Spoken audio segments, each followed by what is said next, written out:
Good evening. My name is Raymond Hayes, and today I would like to speak to you on the polygamy in Texas that occurred in 2008 when the Yearn for Zion Ranch was raided by authorities.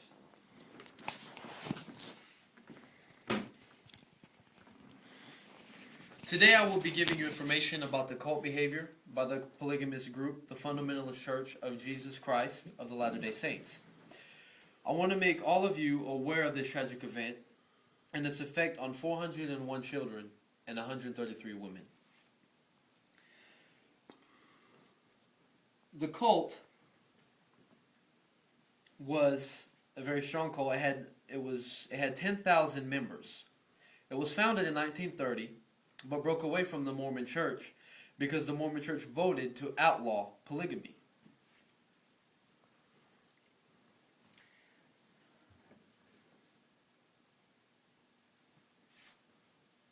The Child Protective Services intervened and raided the Yearn for Zion Ranch after a 16-year-old girl who had already had an 18-month-old daughter called a hotline to complain that she had been raped and beaten by her husband. 401 children were taken into custody by the authorities or the Child Protective Services.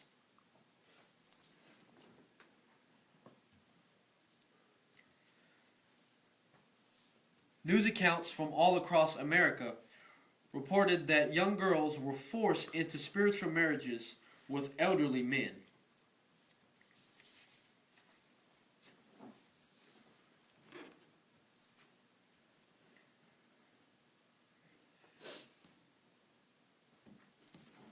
We can ask ourselves, why would adult men and women align themselves with this cult?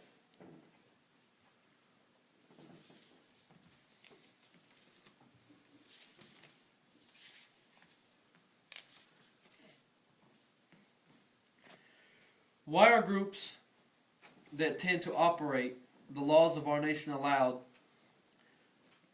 to have the liberty to exist in a place and have a place in our society? Is this above the law, against the law? How do they circumvent the laws of American people?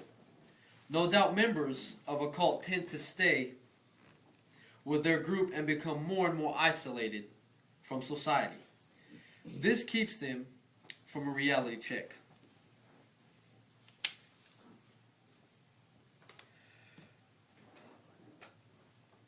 Why would men and women want to be part of a group that consists of pedophiles, rapists, who are controlled by anger and violence? In the group polarization discussion among like-minded people tends to strengthen pre-existing attitudes. One attitude of this group seems to be women are just there to be baby factories, regardless of their age. The reason for social loafing is a tendency for people in a group to exert less effort when pulling their efforts toward attaining a common goal than when individually accountable.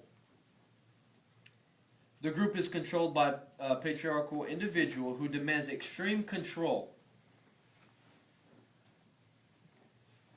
of the entire group. He is worshipped and exalted. This study was completed by Janya Lalick. She was a sociologist at California State University in Chico, California, and I got my sources and researched this from the Religion News blog, Times Online, and MSNBC.msn.com.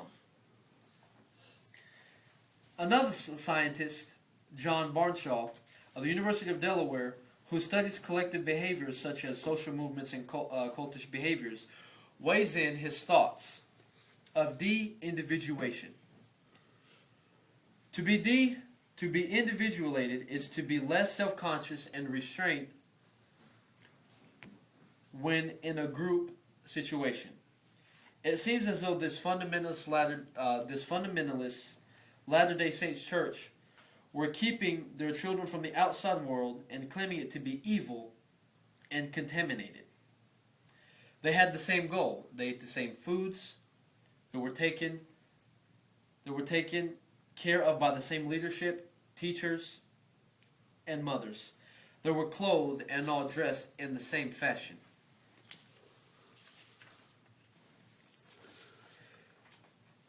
Informational social influence is a result from one's willingness to accept others' opinions about reality. The influence of everyone that is around, their thinking, their religious views, the moral obligations, and their demand of obedience, certainly had a great influence on these young girls to be spiritually married to older men, sometimes elderly men. How could they know how the rest of the world lives, thinks, and performs?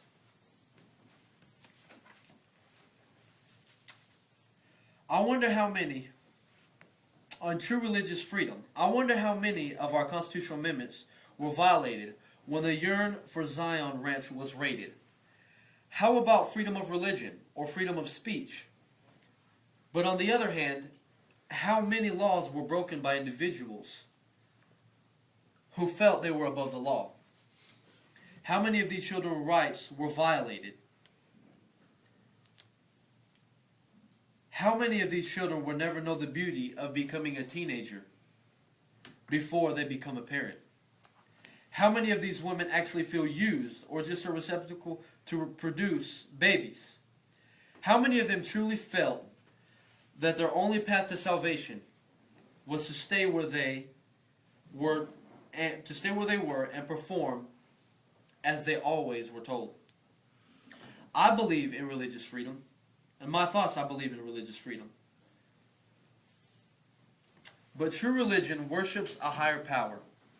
A cult worships one who is usually a charismatic leader. Today that will conclude on my topic of polygamy in Texas in 2008. Thank you.